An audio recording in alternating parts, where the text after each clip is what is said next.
Hello and welcome back. तो आगे बढ़ते हैं हम लोग सोर्सेज ऑफ फाइनेंस पे। तो आज का टॉपिक हमारे पास डिबेंचर्स एंड द बॉन्ड्स। ठीक है, डिबेंचर्स क्या होते हैं? यहाँ पे एक टर्म आएगा आपके पास डिबेंचर और एक डिबेंचर होल्डर। ठीक है, ध्यान रखिएगा, एक तो आपके पास डिबेंचर्स है और दूसरा होता है आपका डिबेंचर होल्डर्स। क्लियर है? इसका मतलब मालूम है आप लोग को? डिबेंचर और डिबेंचर होल्डर मतलब क्या होता है? देखिए, अभी मतलब हम बाद में बताएंगे, पहले हम इसका मतलब बता दें कि ये यूज कहां पे करते हैं। सिंपली आप ये समझिए कि कभी भी कंपनी को पैसों की जरूरत होती है तो वो किसी से पैसे लेती है। ठीक है, अब जब पैसे लेती है तो वो होता क्या, अब जब कंपनी को पैसे की जरूरत है तो कंपनी उसके अगेंस्ट में क्या देती है, तो that use to issue a debenture. Debenture मतलब होता है एक सर्टिफिकेशन होता है, जैसे हम लोग एफडी और आरडी कराते हैं ना, उसका हमें जो बैंक होता है वो एक पेपर देता है। ठीक है, उसी प्रकार का पेपर होता है जिससे ये होता है कि हाँ भैया आपने हमें ये पैसा दिया हुआ है और हम कंपनी के जो एसेट्स हैं उसके अगेंस्ट में हम आपको ये दे देंगे। ठीक है, या जो भी वो करना चाहे वो कंपनी वो कर सकती है।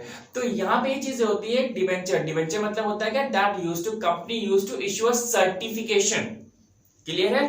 अब डिबेंचर होल्डर कौन होता है? डिबेंचर होल्डर मतलब होता है जिसने पैसे दिए होते हैं। ठीक है, अब पैसे दिए उसने आपको यूटिलाइज करने के लिए, तो अब आपका ये दायित्व बनता है कि अब आप वो जो पैसा है बहुत ही अच्छे से उस इंटरेस्ट के साथ और एक स्पेसिफिक टाइम इंटरवल पे आप उसको लौटा दें। ठीक है, अब मान लीजिए कि वो सर्टिफिकेशन में आपका जो अग्रीमेंट हुआ है वो आपका 2 साल का हुआ है, तो 2 साल का मतलब बाकायदा जो आप मान लीजिए कि 10% का ब्याज लगा हुआ है, तो 10% के हिसाब से पर ईयरली आपको पेमेंट करनी पड़ेगी। And at the end of the 2 year you are no longer with the connection with the agreement of that person और द कंपनी। क्लियर है? तो जितने भी एग्रीमेंट है आपके वो 2 साल बाद एक्सपायर हो जाएंगे और 2 साल के बाद आपको उसका प्रिंसिपल कैपिटल तो देना ही पड़ेगा, प्लस साथ ही साथ जितना भी इंटरेस्ट है वो भी आपको क्लियर करना पड़ेगा। क्लियर है? तो आई होप कि आपको समझ में आया होगा डिबेंचर्स और डिबेंचर होल्डर में डिफरेंस क्या है।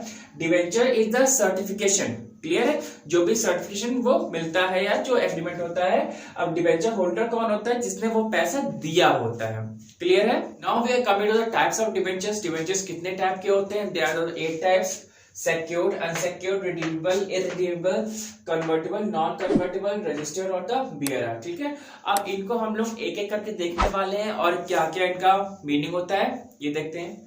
तो सबसे पहला हमारे पास secured। secured और unsecured, इसमें मतलब डिफरेंस क्या होता है?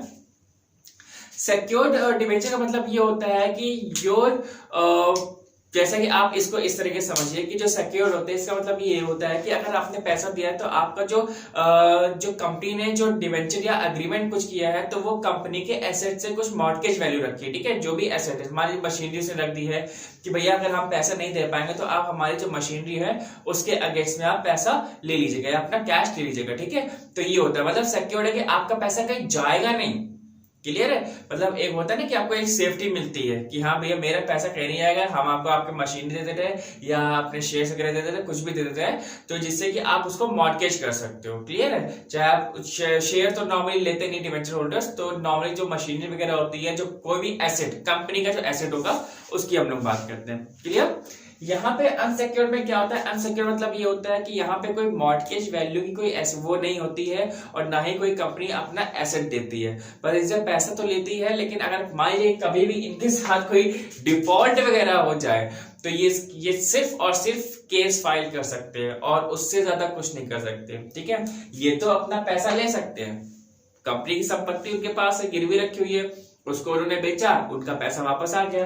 लेकिन इनके साथ ऐसा नहीं होता है। They do not have any kind of the debentures, मतलब उसका सर्टिफिकेशन में कोई कंपनी के एसेट को कोई मॉर्टगेज नहीं कर सकते आप। क्लियर?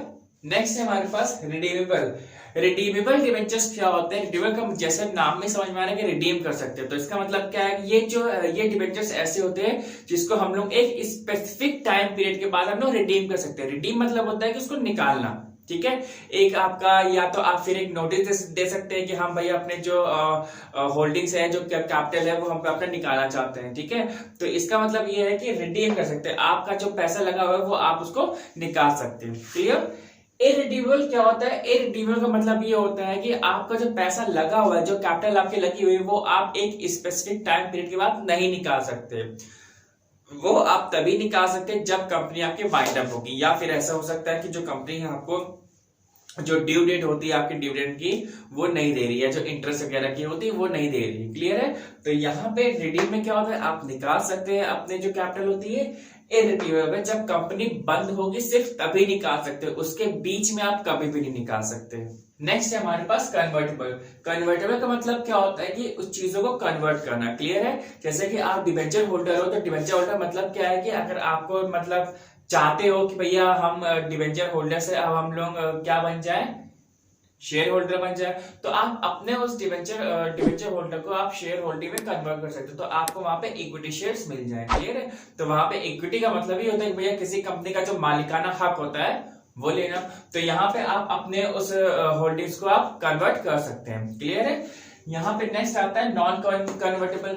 नॉन कन्वर्टेबल का मतलब क्या होता है कि आप अपने जो डिबेंचर होल्डर हो तो डिबेंचर होल्डर ही रहोगे, आप इक्विटी शेयर होल्डर नहीं बन सकते। क्लियर है? कभी भी। तो यहाँ पे क्या हो गया, you are the creator of the company not the owner of the company. तो क्रिएटरशिप आपकी कहां पे रहेगी, इसी में ही रहेगी। ठीक है? तो this is the convertible and this the non convertible. Next topic हमारे पास रजिस्टर। ठीक है? रजिस्टर मतलब क्या होता है कि जो आपका जो डिबेंचर होल्डर्स होते हैं वो कंपनीज के बुक में रजिस्टर होते हैं, मतलब कि एक उनका जो लीगल स्टेटस होता है उसमें दिखाते हैं कि हाँ भैया ये हमारे कौन है, ये क्रेडिटर्स है। ठीक है? तो वहां पे इनका जो इंटरेस्ट होता है और जो प्रिंसिपल अमाउंट होता है वो एक टाइम बाय टाइम दिया जाता है, या कोई एक स्पेसिफिक टाइम होता है या ड्यू डेट होती है उसमें इनको दे दिया जाता है। क्लियर है? तो ये होते हैं हमारे रजिस्टर, मतलब कि बुक्स में होते हैं और मतलब बहुत ही इंपॉर्टेंट होते हैं। बीआर में क्या होता है, मतलब ये कंपनीज के बुक में बिल्कुल भी इन्वॉल्व नहीं होते, किसी भी टाइप से इन्वॉल्व नहीं होते। यहाँ पे रजिस्टर में क्या था, इनका नाम होता है अकाउंट्स में, यहाँ पे इनका नाम नहीं होता है। क्लियर है? तो आज के लिए बस इतना ही। We are having the debentures and the bonds. आगे मिलते हैं नेक्स्ट वीडियो में। Till then bye bye.